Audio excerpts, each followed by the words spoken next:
Statement, and then we'll go to questions. Coach? Yeah, it's great to be back out on the court and, excited to be able to progress forward with this group. Obviously, we saw some good things on the offensive end and thought we had shared the ball well, thought we were pretty efficient at times offensively. Defensively, you just don't want to give up the points that we gave up, and the shooting percentage defensively is not where we want it. I don't want to take anything away from our opponent tonight because Carson-Newman made some really tough shots and, finished. They did a really nice job. So for us, we'll find a way to be better and, find a way to improve each and every day. All right, start with Jack. Rakia said she wasn't happy with the rebounding performance tonight. How do you think your team did on the boards? Well, I thought we did okay. There were a handful of times defensively we gave up an offensive board that we could have been a little bit more disciplined and taken care of that. I thought there were times that we really tracked the ball well offensively. We'll go back and watch it and see. I think there were a few we left out there, but I think it was a better start than we've been working really hard on it. So it may have been actually a little bit better than I was anticipating tonight. Cora. First, just want to ask if there was any update on Jules Spear, who did not play tonight, and then also Tamara Key got 14 minutes in, showed some really nice flashes on the boards. How did you feel about what you saw from her tonight and what that kind of tells you about where she is? Yeah, Jules doing well. Kind of a day-to-day tweak of an ankle, so we'll see how she does this week. I expect to get her back pretty quickly. I don't know when she'll be 100%. But I think she's starting to progress where we need her to. I thought Tamari was good. I thought her minutes were very good for her. Thought we were able to extend her a little bit, to push her a little bit, and she does a great job communicating with our staff about minutes, and it was really it's just good to see her out there, and giving her an opportunity to get out there and make plays is what she needs to do right now. Coach Destiny Wells, she's kind of quiet, but she seemed to pick up right where she left off when she last played here. How nice is it to have her in orange this time? Destiny is really good, and I tell you, I'm so happy she's at Tennessee. I think she's dynamic. She sees the floor. I don't know if she scored well. She can shoot the ball. Didn't shoot it as well tonight as she's capable, but she's just savvy and makes her teammates better. Cora. Sorry. I can ask a question. Sarah Puckett just kind of looked like a new version of herself out there. What specifically have you seen that's helped her make a bigger impact, and just kind of felt like she was feeling the stat sheet a little like Jordan Wilson tonight? Sarah has, there is nothing shocking to us about how Sarah played and how Sarah looked. Sarah has had a great summer and a great fall. She's playing confidently. She's playing very strong.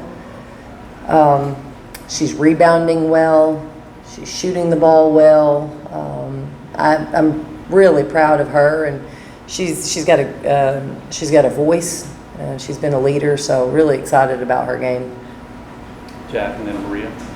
From a depth standpoint, how nice was it to see all 11 active players get points? Yeah, that's always fun to be able to see everybody get in and score.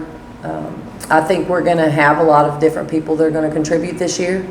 So, I'm excited to see what combinations we can utilize and where we can go with that depth. But I like the versatility, and I like that we have some options.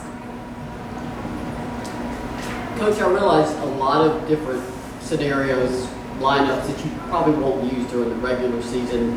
Aside from that, that can explain some of the defensive, issues and their 72 points, but what besides that did you want to see y'all do better on the defensive end than you probably saw tonight? I think the first thing was just a little bit more urgency, and that wasn't anything other than a feel. I wanted to feel like our team was hurrying to guard. I wanted to feel like it was a little bit more important to guard. I think we need to communicate better and more often on the defensive end. And then, we had some decent possessions defensively for the majority of the shot clock, and then just got scored on at the end. At some point, you've got to be able to guard one-on-one. So I would say our one-on-one defense would be an area that we'd like to see our team be better. Cora. Had a kind of special shooting warm-up today with the patches for Tasha and Nikki. What kind of went into that, and what does it mean to be able to wear that every game and have your players kind of keep them in mind as you play this season? Yeah, I know that has been done here before, but for us, we love our own, right? We love the Lady Ball family and love the people that have come before us.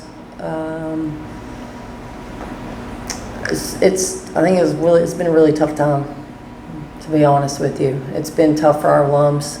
It's been tough for both Nikki and Tasha's teammates in particular. But just life, right? I mean, it's just way too soon, and we're reminded of that. Like we got a gut punch is what I keep saying. It's felt like a gut punch, and to be able to put those patches on, I think it's just respect, but love the fact that we can honor them in some small way. We do have some events and some upcoming opportunities to be able to do more, but we felt it was appropriate to put those patches on our warm-ups. Maria. And then Reese. You could not have two possibly more different exhibition games than what is coming up Sunday. I mean, you don't go in that game expecting to win, but what do you hope to see against Team USA? Maria, to be quite honest with you, I'm not sure yet. Right now we're looking at it as what a great opportunity to go out and compete against, the best. And when you say the best, I mean, we really mean it this time. One of our players was talking to me the other day, and she said, "Coach, we're playing WNBA players." I said, "Well, not just WNBA players, the best WNBA players, and the best in the world." So I think for us, I want to see us compete. I want to see us, grit and have some toughness about us, and try to execute and just really get out there and fight. That's what I want to see. And we'll spend this week. Unfortunately, we won't spend this week on Team USA. We've got to spend this week on us and where we need to get better.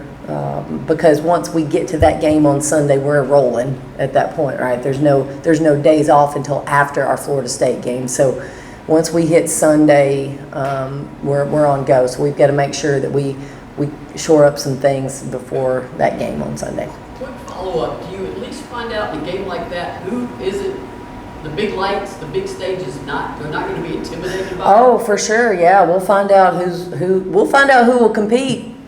I mean, I'll never forget my first game. My first college game ever was against the 96 Dream Team, Team USA. And I'll make sure to share this with our team. I had the ball, thinking I'll throw it to the post because I was very much a rule follower, and Pat told me to throw it to the post, so I was going to throw it to the post. And as I was looking for the post, Nikki McCray, best defensive player in the world, took the ball from me and went and shot a layup. So that was my introduction to, I don't know if it's college basketball or USA basketball. I'm not real sure. I got an introduction though. That was certain, but that's my memory. That's my recollection of that game. Hopefully our players will have a more positive one than I had, but it's something that's going to stick with them forever. What an unbelievable opportunity for them.